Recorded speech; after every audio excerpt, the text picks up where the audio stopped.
Unappropriated millions. Somebody said that it couldn't be done, but he, with a chuckle, replied that maybe it couldn't, but he would be one who wouldn't say so till he tried. So he buckled right in with a trace of a grin on his face. If he worried, he hid it. He started to sing as he tackled the thing that couldn't be done, and he did it. Edgar A. Guest. The main difference between the mind of today and that of our great-great-grandfathers was that in their day, conditions were comparatively static, whereas today, they are dynamic. Civilization ran along for centuries with comparatively little change. Most people lived and died in the places where they were born. They followed their fathers' avocations. Seldom, indeed, did one of them break out of the class into which he had been born. Almost as seldom did they even think of trying to. No wonder, then, that civilization made little progress. Today we are in the presence of continual change. Men are imbued with that divine unrest that is never satisfied with conditions as they are, which is always striving for improvement. And thought is the vital force behind all this change. Your ability to think is your connecting link with universal mind, that enables you to draw upon it for inspiration, for energy, for power. Mind is the energy in static form. Thought is the energy in dynamic form.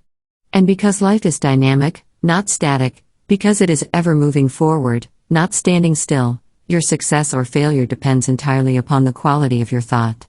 For thought is creative energy. It brings into being the things that you think. Think the things you would see manifested, see them, believe them, and you can leave it to your subconscious mind to bring them into being. Your mind is a marvelous storage battery of power on which you can draw for whatever things you need to make your life what you would have it be.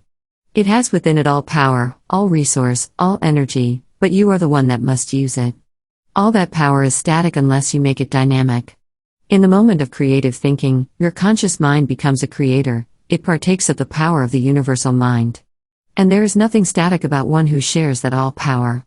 The resistless life energy within him pushes him on to new growth, and new aspirations. Just as the sap flowing through the branches of the trees pushes off the old dead leaves to make way for the new life, just so you must push away the old dead thoughts of poverty and lack and disease, before you can bring on the new life of health and happiness and unlimited supply. This life is in all of us, constantly struggling for an outlet. Repress it, and you die. Doctors will tell you that the only reason people grow old is because their systems get clogged. The tiny pores in your arteries get stopped up. You don't throw off the old.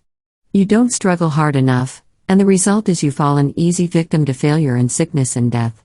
Remember the story of Sinbad the sailor, and the old man of the sea?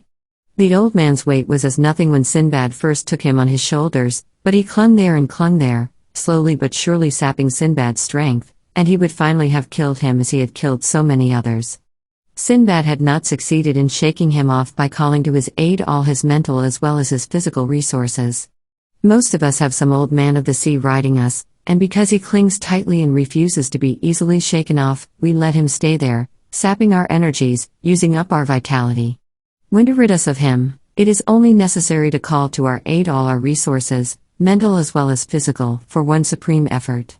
When a storm arises, the hardy mariner doesn't turn off steam and drifts helplessly before the wind. That might be the easy way, but that way, danger lies. He turns on more steam and fights against the gale. And so should you.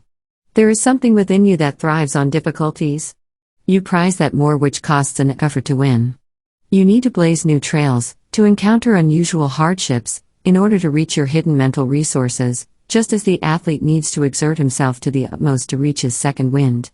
Have you ever seen a turtle thrown on its back? For a while, it thrushes around wildly, reaching for something outside to take hold of that shell and put it on its feet. Just as we humans always look for help outside ourselves first. But presently, he draws all his forces within his shell, rests a bit to regain his strength, and then throws his whole force to one side, legs, head, tail, and all, and over he goes. So it is with us. When we realize that the power to meet any emergency is within ourselves, when we stop looking outside for help and intelligently call upon our mind in our need, we shall find that we are tapping infinite resources. We shall find that we have but center all those resources on the one thing we want most, to get anything from life that it has.